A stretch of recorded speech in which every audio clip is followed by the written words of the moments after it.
এই ধরনের ঘরগুলোকে আমরা থাকার জন্য খুব অপছন্দ করি হয়তো। কিন্তু এই ধরনের ঘরগুলোতে যারা বসবাস করতেন তাদেরকে আমরা খুব মিস করি। কারণ তারা এমন এক প্রজাতি ছিল, না তারা এই আধুনিক যুগের কোনো গুনাহে লিপ্ত ছিল, না তারা ভেজাল ফুড খেয়ে অভ্যস্ত ছিল। তাদের শরীরটা ছিল পাকাপোক্ত মজবুত এবং তারা ছিল পাপহীন মানুষ।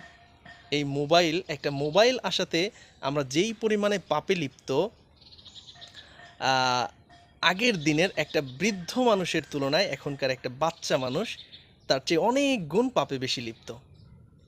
আমার মনে আছে এই ঘরটা আমার দাদার ঘর। এই ঘরে আমার দাদা, উনি তো জীবনে কোনো দিন মোবাইল হাতে টাচ ফোন ধরতে পারেনি।